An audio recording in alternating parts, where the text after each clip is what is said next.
You know where you are?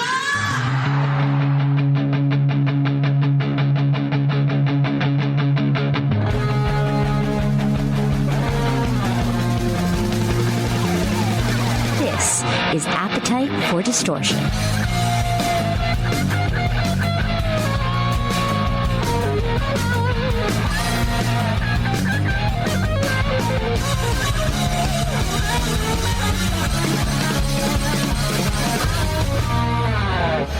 Welcome to the podcast, Appetite for Distortion, episode number 466. My name is Brando. Welcome to the podcast, Miss Jackie Venson. How are you?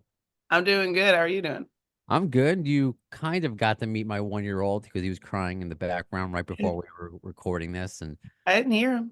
oh, you didn't even hear him. That's so funny. Well, he's I don't know if you have little nephews. You don't have any kids of your own, right?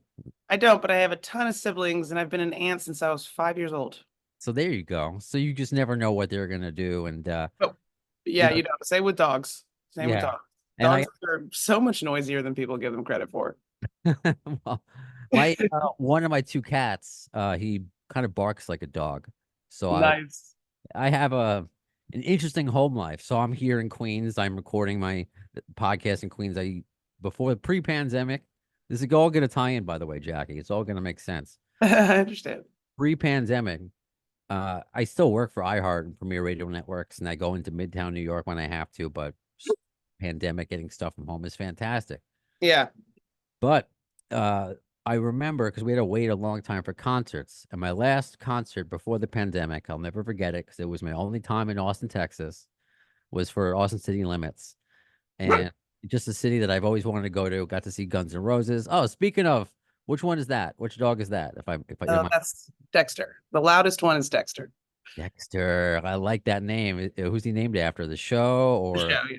Definitely named after the show. I didn't name him, but he was named after the show. Yeah. I should specify. Is it Michael C. Hall Dexter or Dexter's Laboratory Dexter? Oh yeah, that's a very good specification. Definitely the serial killer show. Okay. Which apparently they're making another one of, and he returns as the voice of. But I digress. Oh, I would love that.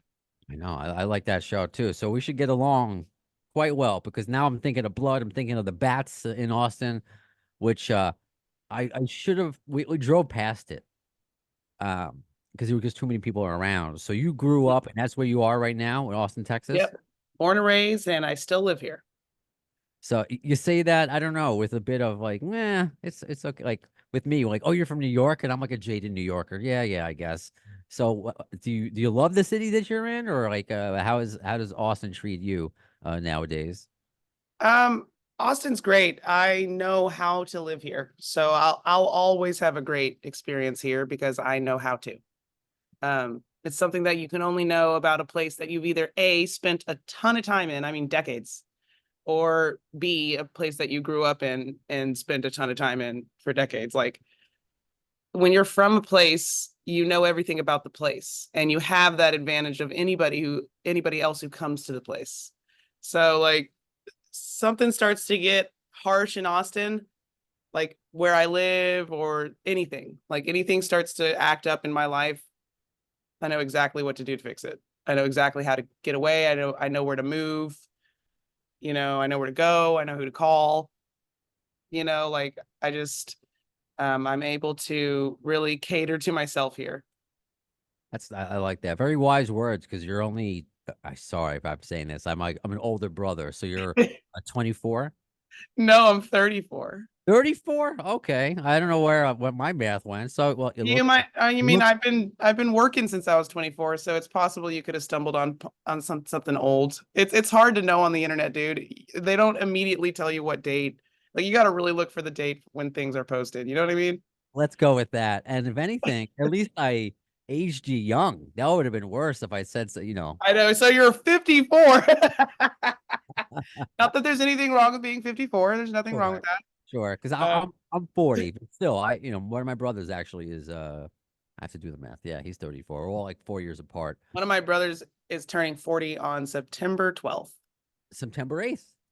That's crazy. You're almost exactly a year older than one of my brothers. Yeah, so I'll be 40. So this makes the conversation interesting because yeah, obviously I went to Austin with the purpose to see Guns N' Roses and went with my wife who loves traveling to go see music. Got to see Billie Eilish also there and Right. the Rock on tours and some. But Austin, I knew going in it was just going to be it's how it's described. It's a music city. It's kind of like a Nashville. It's just kind of like a lively music scene. So me being the oldest, it's my job. It was my job to try to put my musical taste on my younger brothers. Now you're the youngest. See, tell me Yeah. if I'm wrong here. So you're the youngest, not the Yes. oldest. I'm the youngest. Yeah, for Youngest sure. of nine? Of 9, yeah. Wow. So how did that? Because again, yeah, my brother's kind of like rock. They'll like Guns N' Roses, but they all kind of do their own thing for the most part. How was it like in your family? Were you because your dad was a musician. What was the Yeah. set the musical scene if you can in the Venson home? Well, my dad had a band and he worked in that band professionally.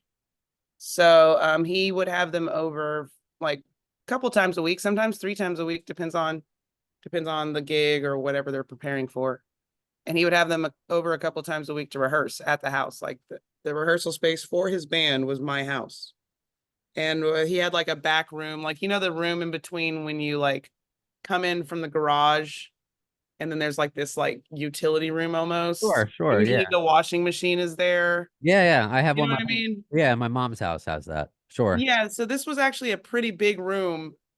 Like sometimes it's tiny, sometimes it's just a hallway, and that's what transitions you from the garage into the house. In this house that I grew up in, it was actually a whole room. Okay.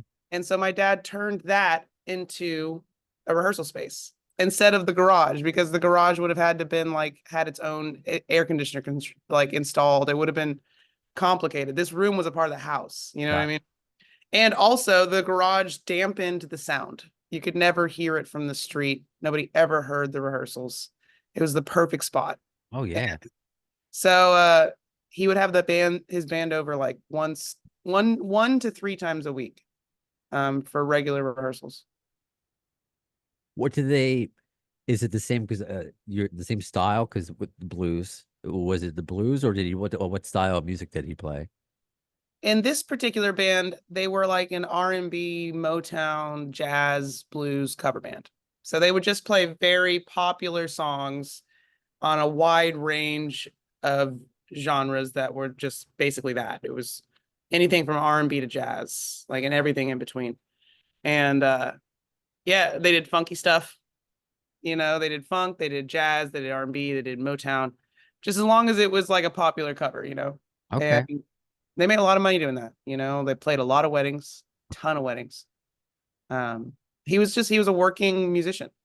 It wasn't the only band he was in, but it was his main bread and butter for a while, probably about 10 years. And actually, he was in that band with my drummer Rodney. Okay. You recently posted a picture of him with Slash, right? Yeah, yeah. Yeah. So we'll get to that. Your experience on the Serpent Festival tour, of course.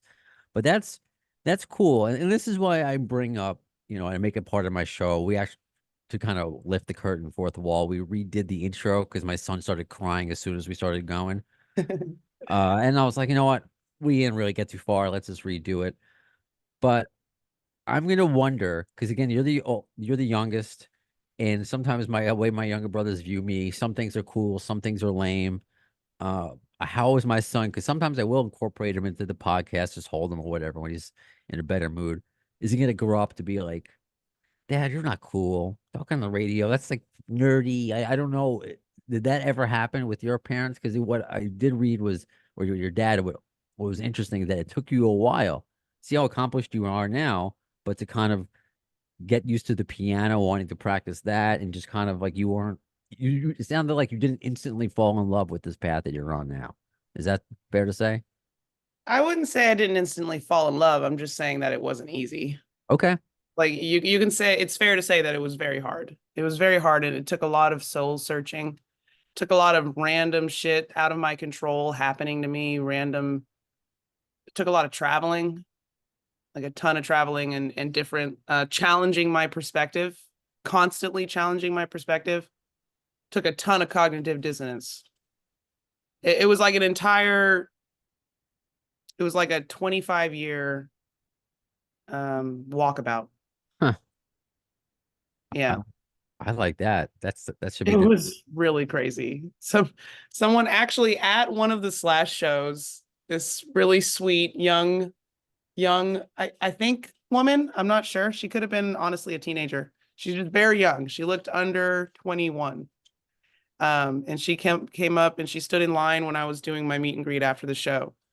And she was just like, hey, so how do you how did you get to where you could do that? Mm. I'm like, I just started laughing. I literally just started laughing. And I'm like, I'm sorry, you just asked me like to just describe to you like an entire lifetime lived.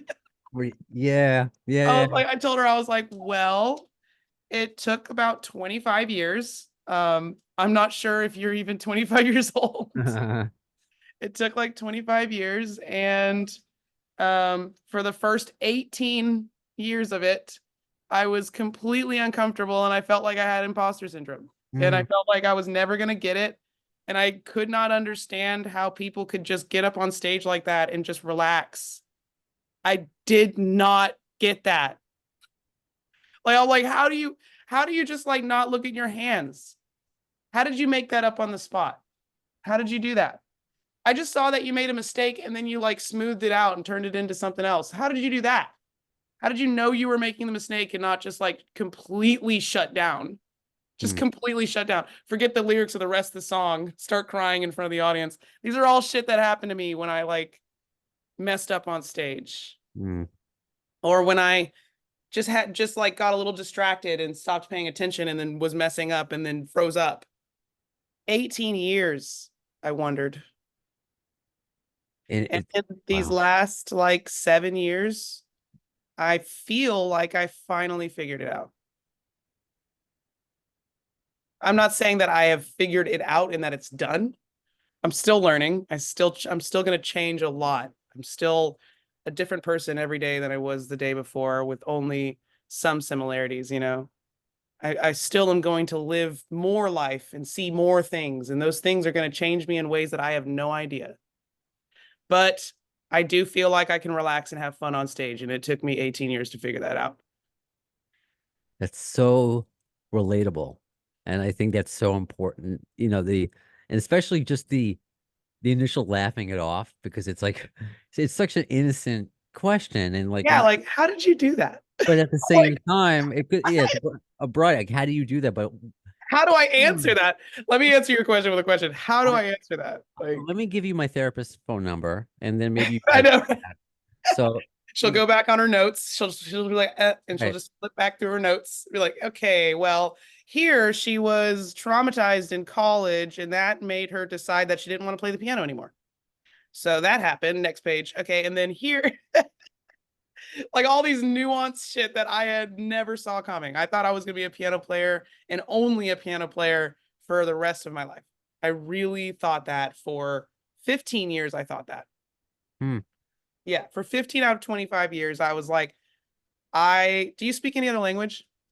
No, I wish. What if somebody in 15 years came back in time and it was just you, like literally just you, and they were just like speaking fluent French? Wouldn't it like knock you off your ass? I would think so, sure. That's what it would be like if you went back 15 years in time and showed me a video of me playing the guitar right now. I'd be like, no, I don't play that. I'm never going to play that. I play the piano. I'm always only going to play the piano. Who is that? So it was just a path with the piano for a while. Like it wasn't the Or piano over half of it. Yes. and it wasn't other instruments. You weren't just a uh I I started singing when I was 16, 17, because I saw the utility in it. I saw that I can get more jobs. mhm. I saw that I could like be a piano player and a singer and be the whole band, or maybe just hire a couple of other players. I saw the utility in singing. If I wanted to turn this into a job, I need to know how to sing much better to be able to sing. No. And so, sorry, he whines at me and I can't even like, it comes out of his nose. Like when a Aw. dog is barking, you can maybe just gently close their mouth and then talk to them, be like, hey, be quiet, right? And then it dampens the barking. There's no way to dampen whining, dude. It comes out of like the pores of the sinuses. It's terrible.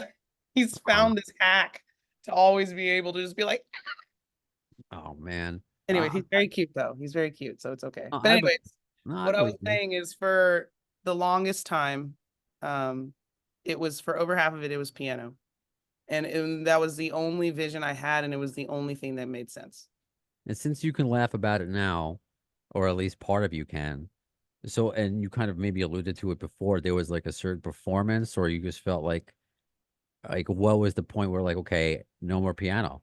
Because it's I thought for a while I was gonna be like a journalist, a sports writer or music writer, and I don't know, I think I just saw the inner workings of just how that world works and how people twist your words and even your editors. And I'm like, no, no, no. And I made this shift early on in college. I'm like, whoa, radio, because that had never been a thought up until college. I took journalism in high school, creative writing all through my undergrad stuff, and then all of a sudden radio, and I just found like this new love. So Yeah, was there a similar moment with the piano, and then when you found like, whoa, the guitar, here's my new love, and that dog is so cute. it's really beautiful, right? Yeah, is that He's a and miniature dachshund. a Here's wiener his full, dog? yep, here's his full body. Oh, see, oh my Take God, a look at that lines. See, I, like he's so beautiful and he's also cute. He's both beautiful and cute, but he knows it. Oh I God, he knows it. I know. It's one of those. He's I told really my wife because we have two cats. We had three at one point, but thankfully, now it's just two and a baby, which is crazy. But if we yeah, get a dog, I like you're walking it because I can't walk, and we're gonna get a little wiener dog. I think those are the cutest dogs. yeah, they are. They are really cute dogs because they look like Dobermans. So I know Dobermans are supposed to be scary, but they're actually quite beautiful. They look like really sleek, like wolf dogs, right? Like sleek, like Vizslas. They're really Sure, beautiful. So a wiener dog just looks like a tiny, long, short-legged version of that. They have the same face and the floppy ears and the coloring with the black, like black with the tan dots on their head and all that shit. Like same thing. Just it's just like put it into Photoshop and go like this, and that's the wiener dog. Like really. oh, I love it. So you asked a really good question before I picked up the dog. Which is a sentence that should always happen before I picked up the dog. Exactly. Oh I no, kind of I forgot the was wording. was there a point? Oh, the moment. Yeah, the moment. Yeah, Okay, I give so you like an example of like just for age as a bad yeah, analogy. like when was like the hard switch of like I only play the piano and I will always only play the piano to me envisioning something else? Is that the Yeah, question? sure. Yeah. I tried to make it work on the piano for 7 years. When I was 16, I started singing. And or sorry, when I was 15, I started singing. Started taking like voice lessons. And the first time I ever sang in front of people ever, I was like 15 at a talent show in high school. And I tried from that time, the talent show, I tried to make a Jackie Venson pianist, singer, songwriter project. I tried to make that happen. I sang at every talent show ever since that one talent show. So I did the rest of all the talent shows. I got a gig at a hotel. Hmm. I learned some covers. When I was like 19, I got a gig at a hotel off the highway in Austin, off Ben White. This place called the Wyndham Garden. It's still there. And so like I played in the dining area as people ate breakfast or some shit. Awesome. Might have been brunch. I learned covers. I loved Nora Jones. I tried to write songs like that. I did the whole thing. I did some gigs. I did gigs when I was at Berkeley. I would play like they would have like open mic nights for the students. I would do that. What I found is I I wasn't a good enough singer. Okay. So when you play and sing on the piano is a very challenging instrument to play because you're having to split your brain much like a drum kit. You're having to play completely different rhythms and completely different notes in each hand. And so to do that and to sing at the same time is an extremely difficult thing to do. But there's this other thing that happens when you sing and play the piano. It completely shines a spotlight on your voice. And I mean everything about your voice. the tones that you choose to use, the pitch how well you can hold pitch, where you choose to breathe and how that affects your lines and your tone. All of that shit can be heard perfectly when you're playing the piano and singing. And so I got caught in this web of like, the songs were a little too ballady. I wasn't a good enough singer, like one to knock you on your ass, like one like Aretha Franklin, where you're like, oh, Okay. like, or like Stevie Wonder, who plays what? The piano. Sure. So people like, and I also wasn't like an improv piano player either, because you can show me some exceptions, right, where the person's not really that great of a singer, right? But I'll sit there and I'll tell you that person probably writes really incredibly compelling songs, and they probably are like a concert level pianist. Like they make up for it in other ways. Okay. You know what I mean? I probably could have gotten to a point where my songs were really compelling, but I really, really was very insecure and sad about the fact that I wasn't like, a Whitney Houston level singer. That always made me very sad. And going to Berkeley made it worse, because some of the greatest singers I've ever heard in my life I heard at Berkeley during those years. And some of them played the piano. So some of them had everything I thought I needed and everything I thought I wanted. So it was the answer to your question, what was the moment? It wasn't a moment. It was 6 or 7 years of me trying to make it work, me being too insecure, and me being like envious of other people's singing abilities. I even tried to become a better singer, and that helped me. I'm glad I did that, but I never got to the place where I wanted to get. Hmm. And so I just kind of deduced it to the like, some people are just born that way. Like Whitney Houston was already singing like that by the time she was like 6 years old. So like, you either have it or you don't. But like you said, there's other things you can offer where it's not just some one singular thing, or like the voice Yes. that's knocking you on your ass. It's Yeah. everything that's encompassed into it. So I know we're flash forwarding a little bit, but to be that, and I talk about my insecurity all the time, how that plagued a lot of my life. And it's so the ultimate irony that I'm in radio now, Yeah. just shy kid. Even now, like when I'm out, I'm not that vocal. It's just now, I don't know. I just like talking to people, making them laugh at times, and just talking about music. But to get, you get certain points where even your perfection that you want to hit in your head, Yeah. where it's undeniable, where you get something back and be like, all right, that's really cool that I did. Like, Well, what? yeah. So like, that's what I mean. Like those years I spent really trying to be like a gospel church level singer, ended up serving me just in a different way that I would have never expected or meant voluntarily. You know what I mean? Because then what happened is, after about 6, 7 years of me trying to make this work, and when you can just feel like something's not working, Sure. like, it's not because I'm a bad person or I'm not talented or I don't deserve whatever. No, it's nothing self-deprecating. It's like, this isn't working. Like, I go and I do a show and everybody talks the whole time and nobody cares, and people don't really tell me good job afterwards. So it didn't land with them, and it's not like I need people's approval, but I do need something to land. And when something lands, people, they show you it. The crowd never lies. So like, it just wasn't landing. I was just like a cocktail singer in the background. And Hmm. I could just feel that. I just knew it. I'm like, look, this is just objectively true. Like, I'm not capturing these people. If I were, they would act different.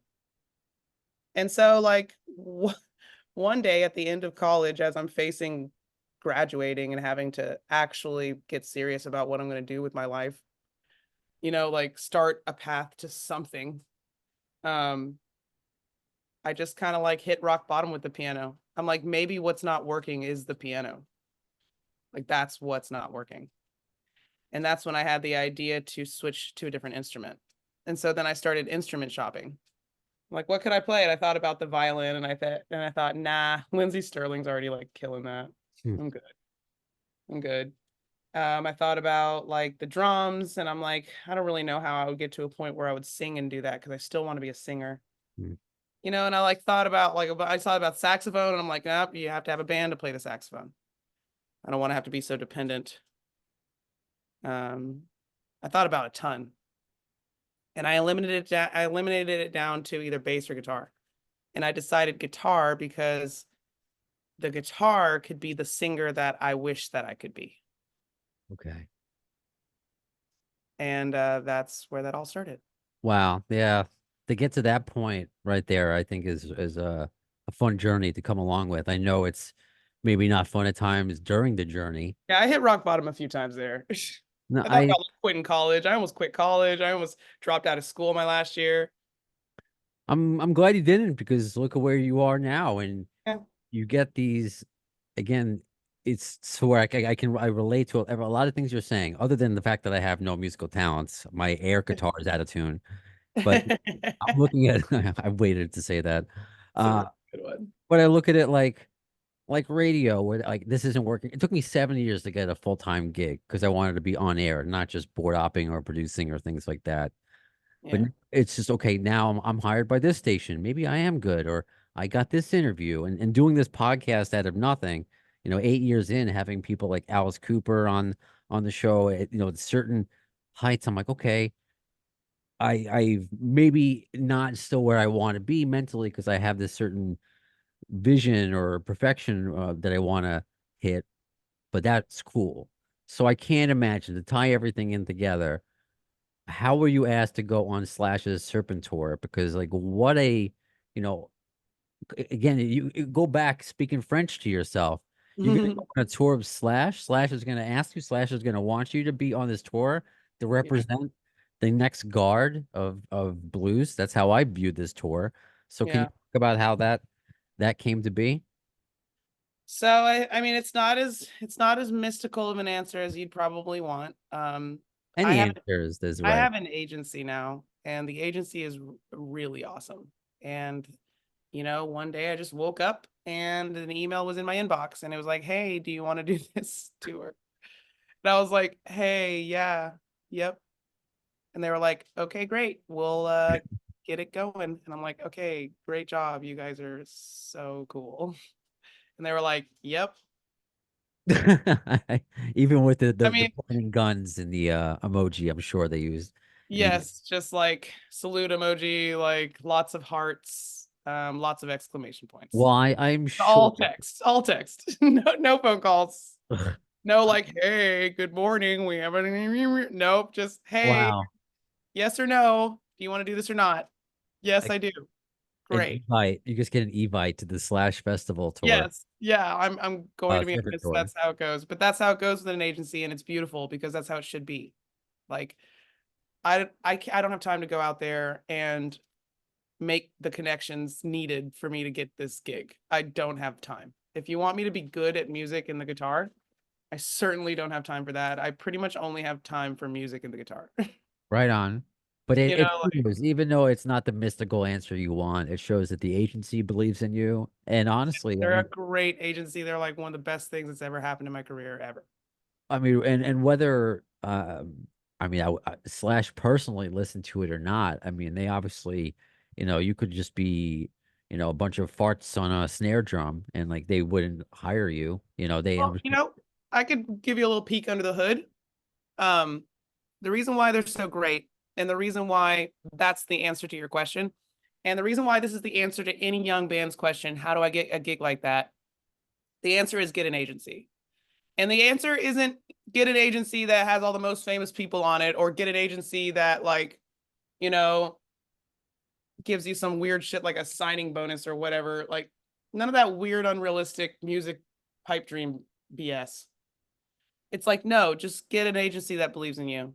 And if the agency is interested in working with you, that means you've already been working a little bit. That means you already have maybe an independent agent. It also means that you already have put yourself on tours, gotten yourself places.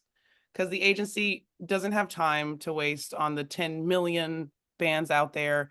Only 0.3% of them are serious. So it's sure. like you have a pool of 10 million bands, literally 10 million bands. And that's not an exaggeration. And then less than 1% of them can put on a good show, like through and through, and truly know what they're doing in order to be able to put out a professional performance. You're absolutely right, and that You know, shows. like it's so much less than anybody thinks. Everybody thinks that there's a ton of good band. No, no, no. I believe that. I There are 100% believe that. very few, very few. And that's And just showing you so, the confidence that like how far you've come to like yes, to know that and to be confident and like you're one of those artists that I can just put on a good show. I just show up on time and I put on a good show. I know how to use my gear, right? My people are nice. And we start on time and we end on time. The biggest thing is the end on time. We end on time. We don't say anything crazy on the microphone. We don't incite violence or spit on the crowd. you don't. Oh, then So, yeah. So, anyways, a little peek under the hood. Agencies are groups of agents that all have their own rosters of bands, but they all still work together. sure. So it's possible that my specific agents actually didn't get this specific gig for me. Hmm. It's possible that one of their colleagues thought I was a really good fit, walked down the hall, knocked on the door, you know, hypothetically, and said, "Hey, I think that your artist is a better fit for this gig than a lot of other artists." And even though that agent's artist did not get on this lineup, and this is all hypothetical, even though that agent's artist did not get on this lineup, it still helps the agency. The point is that an artist from their agency got on that lineup. That's very true. That's the point. Because then that person who called the agent, who wasn't my agent, but still on my agent's agency, that person remembers, hey, I called him asking for help finding a good band for this. He helped me. I'm going to call him again. And then maybe when that guy calls him again, there's an opportunity that's better for one of his artists on his roster. So even though he gave that opportunity to another artist on another agent's roster, now it's come back to him full circle and he can get more gigs for more artists, including his own. There's a lot of twists and turns, but I like just the answer of that you were destined for this spot on the Serpent Festival. That's all it is. No, there's no agencies. I mean, yes, it's I all. mean, I've been doing a really good job with my agency and I'm they've been doing a sure. really good job for me. Like we've got some really great gigs under our belt. So like, you know, I didn't just sign with them yesterday. I've been on them with for like 2 years now. So I think that like my reputation with them did contribute to what you're saying. I think it can be both. I think both things can be true. Yes, I agree with that. So, how was no matter how it happened, divine intervention or not? How was the? And it's funny. I'm half disappointed to talk to you today because I thought I was gonna say this was gonna be our first meeting because I Yeah. thought for whatever reason you were on the list for because I'm going Sunday, Pier 17, New York City. I thought you Yeah. were gonna be one of the opening bands and you're not. So that's Yeah, I was a only on a few disappointment. dates. That's okay. I mean, the people who saw that I posted you were coming on were excited, saying that they loved you on tour. So how was the tour? I know you met. Saw a picture with you and Slash, but was it Yeah. just a brief meeting? Did you guys get a chance to talk about agencies or anything else? How was the actual experience of Slash's Serpent Festival? It was great. You know, it was just me and my drummer, and you know, I work with samplers, so even if it's just me and my drummer, it's still a really big sound. Oh, okay. It was me and my drummer, and I brought my front of house on basically our first tour. With my front of house, I just hired her like a year and a half ago, and this was our first tour together, and it What went does that great. mean? I'm sorry, that's my ignorance. What does front of the house mean in this Oh, situation? sound Oh, person. okay. So I brought my own. It was the first tour that I've actually, yeah, this is the first touring we've done together. So and that's been really going great. I'm really happy that she's on the team, and it was great. I mean, it was hectic because there was 4 bands on the lineup, and so the sound checks were insane. Okay. But that's why I brought her. She made everything smoother, and even though sometimes we didn't have a lot of time to sound check, just because, again, 4 bands, including the main headlining act, um, we still played every show right on time. Right And on. it was great. The venues were really nice. The sound systems were excellent. So that's always nice to just hear your sound on like hear your band on like a big ass system. It's really great. I think my favorite venue was Salt Lake City, Red Bud Garden. It was really beautiful. But Oh, all the rest of the venues were very nice as well.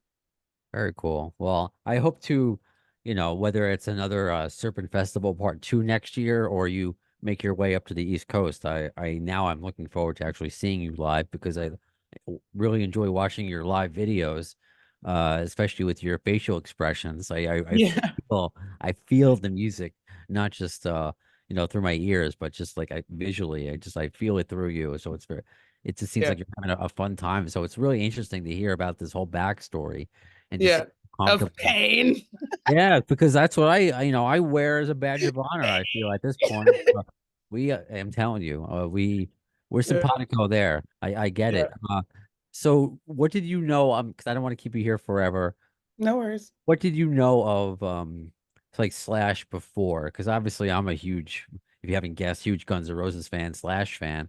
But what did you know of him before? And again, what was that interaction like, or was it just hey, and you just snap a photo? Oh Um, yeah. Well, no, the interaction was actually really great. That picture was the first show we played, the first stop. That was in Salt Lake City. It was awesome. I mean, he's a very nice person and he's extremely down to earth. His entire band was also really, really, really nice. Um, After the tour, they all reached out to us. They were like, "Hey, it was great. We loved working with you." They were so nice.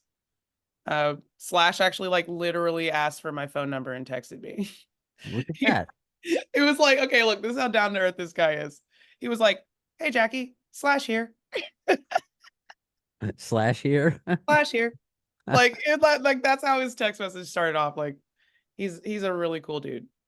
Oh, And that's the things I knew about him before the tour, I knew he's a guitar god. I knew he was a guitar player of Guns N' Roses, the original one. Um, I knew some of his music and like some of his personal music outside of Guns N' Roses. I had listened to some of it, like the most recent album before Orgy of the Damned. And yeah, I definitely have been aware of him and who he is for a very long time, even before I played the guitar. So it was pretty cool meeting him and pretty surreal, like playing guitar. Like I'm playing the show, right? I'm 2 songs in, and I look over to side stage, and there he is standing there watching the set from side stage. I was like, oh. And then after the set, we talked before we got that picture. He was like, "Hey, sorry, I didn't mean to like throw you off." I'm like, "What do you mean?" He's like, "Well, you looked over and you made this like surprised face." I'm like, "Yeah, dude, I didn't expect to see you." And he was like, "Yeah, I just like sometimes I feel like I don't want to do that to people." I'm like, "Nah, man, all you did was hype me up. Don't worry about it." Oh, I love that. I like Like again. he's seriously, he's a really nice, just like normal dude. I Like, love that on so many accounts. Just again, how because the constant story I hear about Slash and then his band and how they treat the opening acts or other artists they work with. But again, to hear your story and to hear that you could be thrown off by making a yeah, wrong note, and then here you are, you're getting stared in the face by Slash, and yeah. and you had a great But then show. it was So, okay. Like it was okay. Like I didn't honestly what throws me off is not presence. What throws me off is vibe. hmm, So if Slash wasn't a nice person hmm, and he was standing over there side stage with like icky vibes, okay, that's what would throw me off. gotcha. But he is a nice person and he doesn't have icky vibes. And so I looked over and he was just smiling with his sunglasses on. He was looking cool and it was just really surprising to see him there, but it was fine. But it was like really cool that he was like self-aware. Like a lot of people who have been famous for that long, like think about how long he's been famous. I feel like since high school, Think honestly. about what that can do, what that could do to a person, right? You're absolutely right. A So lot of them live in their own world and yeah. delusion, and yeah, No, yeah. but he's like literally self-aware. He's like walking up to the stage like, "Oh man, I really want to see the set, but like I don't want to throw her off. Like I don't want her to think that I'm like grading her." Like he's like literally considering my feelings when Brilliant. really, honestly, he doesn't even have to think that far into it. It's like, "Look, man, this is your show. You can do whatever you want. Hey, If he's you want to somebody. stand on side stage, you can watch it." Like it was just really like, I guess for lack of a better word, sweet. Sure. It was really sweet that he was like considerate of my feelings during my set. Like that's very unusual for someone who's been famous for that long. Oh, that's cool. I love that. So to end here, because I can keep talking to you for a while, because again, it's like I feel just like you, where it's just you should be confident and then look where you are now, and you carry on this whole past with you, and you don't forget it. You don't forget these moments in your life, but thankfully they happened because you wouldn't be where you are now. Yeah, it was like Uh, a pinball machine where everything flipped right at the right time. I mean, yeah, it's a nice. You're good with the analogies. And oh, here's a recommendation for another album, Icky Vibes. That's it. Icky vibes. Yeah, I know. That's a good Icky title. vibes. But Dude, I have met I have met people less famous than Slash, but still famous with some pretty icky vibes, but I'll keep them unnamed yeah, for we'll leave future it there. drama purpose. But yeah, no, I've met some icky vibes out there, bro. The only thing I will name is a Ghost in the Machine. That's your latest, right? Your latest, and then you have a Ghost in the Machine live that's coming out soon. Yes, Ghost Live comes out on August 23rd, so it'll be out in a few weeks, and comes with an entire video. We filmed it too, so Awesome. And what's the best? Because I know you have like those link trees, and you're all over social, Instagram, Twitter, and Facebook. Is there a best JackieVenson.com? Do you have a favorite that you use? So Um, JackieVinson.com is what I call the hub. uh, So like I don't know what social media platform you use. I oh, don't know if you're trying to buy merch from Bandcamp or if you want to buy it from Shopify because that handles international better. I don't really know what you're trying to do. So JackieVinson.com is the hub. But if you go to any of my social media individual pages, I got links out to everything. I got a link tree. You go to Instagram, my link tree is very detailed. Like I make it easy to find me. You just have to like try. You just have to just like type my name in. You don't even have to spell it right. I love that. Yeah, no, same thing for me. AFDpod.com. It's Mhm. it's the hub. I'm gonna start using the word hub. I'm Yeah, getting it's just the hub. Yep. I'm getting I like your vibe. I Oh like yeah, that. it's not No, icky. That's good. I like yeah, that. no icky. We got to think of the opposite. Well, next time we do this, we got to come up with the opposite of icky to describe the vibe that we that this episode that our conversations have going on. I love it. And before I go, I just want to acknowledge, and I'm gonna do. I talked about it on social media. I'm gonna do an episode talking about what Slash has gone through recently because it's something that it's near and dear to my heart. Yeah. So let me just say, my heart goes out to Slash and Megan over the loss of Lucy Blue, Yeah. only 25 years old. You know, Jackie, most of my listeners know I lost my dad 11 years ago to depression. So I'm it's sorry. and thank you. It's an unfortunate club. I know what it's like to lose a family member. So I asked on social media, because I feel compelled to just to talk about it and let people vent because it's a good time to let people talk about that's what it's for. That's how we beat this thing is to talk. Yeah. So I'm going to do that next episode. We'll talk, the bad apples. That's what I call my listeners. We'll talk the bad apples, me and you. So they'll stick around for that. But in the meantime, Jackie, thank you for this conversation. I hope we get to do this again. Likewise, man. Thanks for having me. You got it. So when will you see that episode? When we see the next guests on Appetite for Distortion? In the words of Axl Rose concerning Chinese democracy, I don't know if soon is the word, but you'll see it. Thanks to the lame ass security, I'm going home.